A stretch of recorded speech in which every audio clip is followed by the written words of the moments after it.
नमस्कार, मैं हूं पारितोष कुमार। आप टीडी न्यूज पर टीडी सोशल देख रहे हैं। आज की इस एपिसोड में हम आपको बताएंगे ब्रह्म ज्ञानी संत स्वामी सत्यानंद जी महाराज की अगुवाई में निकला पद यात्रा।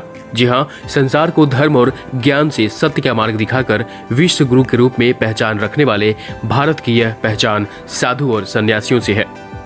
भारत के महान संतों ने छपरा की पुण्य धरती से भी शामिल है। इसी महान संत में एक नाम स्वामी परमहंस अद्वैतानंद जी महाराज का नाम भी सामने आता है, जिन्होंने ज्ञान भक्ति के एक अलग पंथ को स्थापित किया, संसार को प्रकाशित करने का प्रयास किया है। छपरा के दहियावा में जन्मे स्वामी दयाल ने ज्ञान भक्ति के मार्ग पर चलकर देश दुनिया में ब्रह्म विद्यालय आश्रम का नींव रखा। कालांतर में आज सैकड़ों आश्रम में हजारों सन्यासी और करोड़ों गृहस्थ लोग इस पंथ से जुड़कर ज्ञान और भक्ति के रास्ते अध्यात्म के गुण ज्ञान को प्राप्त करने में जुटे हुए हैं। छपरा से निकली यह ज्ञान भक्ति का स्रोत छपरा और राज्यों की सीमा पार कर पाकिस्तान तक पहुंचा और वहां स्वामी सरकार ने ज्ञान को सबके सामने रखकर पाकिस्तान में ही समाधि ले लिया। वहीं से विस्तारित भक्ति ज्ञान वापस छपरा लाने में पंथ के भक्त एक बार फिर जुटे हुए हैं।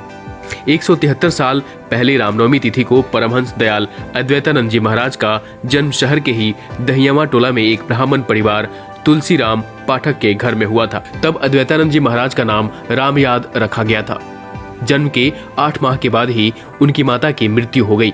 बच्चे को देखभाल के लिए रामयाद के पिता ने अपने दोस्त और गुरु भाई नरहरि प्रसाद श्रीवास्तव के घर पर रख दिया था। संयोग था कि नरहरि प्रसाद 1 माह के पुत्र की मृत्यु उसी दौरान हो गई थी और उनकी पुत्र शोक में थी। नरहरि श्रीवास्तव के घर पर केदारनाथ काशी के महान संत स्वामी जी का आना जाना था। छोटा बालक रामयाद 4 साल की उम्र में ही काशी घाट के स्वामी जी का गंभीर प्रभाव दिखने लगा था।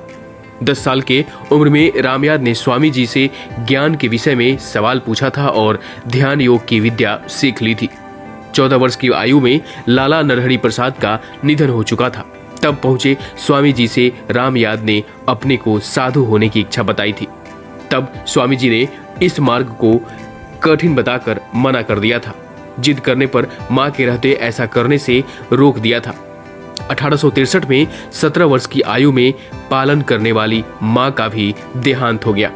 प्रभुनाथ महाविद्यालय परसा के प्राचार्य डॉक्टर पुष्पराज गौतम ने अपने गुरु महाराज जी के इस पद यात्रा के बारे में बताया कि दिनांक 9 जुलाई यानी आज सुबह में नंदपुर गांव से महान ब्रह्म ज्ञानी संत स्वामी सत्यानंद जी महाराज की अगुवाई में सैकड़ों संतों का समूह पद यात्रा पर निकला। उनके साथ लगभग 4000 अनुयायियों का जत्था भीषण गर्मी के बावजूद आस्था की शक्ति के साथ तेजी से संत के जन्मस्थली छपरा के दहियावा मोहल्ला के लिए प्रस्थान किया।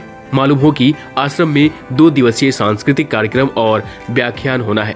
इसके लिए बड़े बड़े 2 वाटरप्रूफ पंडाल का निर्माण कराया गया है। स्वामी सत्यानंद जी के साथ शामिल प्रमुख महान संतों में व्यासनंद जी महाराज, स्वामी परमेश्वरानंद जी महाराज, स्वामी माधव प्रकाश नंद जी महाराज, स्वामी राजेश्वरानंद जी महाराज, स्वामी योगानंद जी महाराज, स्वामी परमेश्वरानंद जी महाराज, सुखवादेव और महाराज सुखदेवानंद जी महाराज, विशुद्धानंद जी महाराज के नाम शामिल है। स्वामी जी का समाधि स्थल और इस स्थान पर बना एक मंदिर पाकिस्तान में आज भी श्रद्धा और भक्ति का केंद्र बना हुआ है। कहा जाता है कि दयाल जी महाराज ऐसे संत थे जिन्हें द्वापर युग के कृष्ण के योग, भक्ति और ज्ञान को वर्तमान युग में पुनर्स्थापित किया था। आज भी उनके अनुयायी ब्रह्म आश्रम विश्वविद्यालय के रूप में देश के कई भाग में फैले हैं। प्रभुनाथ महाविद्यालय के प्राचार्य डॉक्टर पुष्पराज गौतम की तबीयत खराब होने के कारण इस ऐतिहासिक पवित्र पद यात्रा में नहीं पहुंच पाए, जिसके कारण उन्होंने अपने अंतरात्मा से बहुत दुख जाहिर किया है।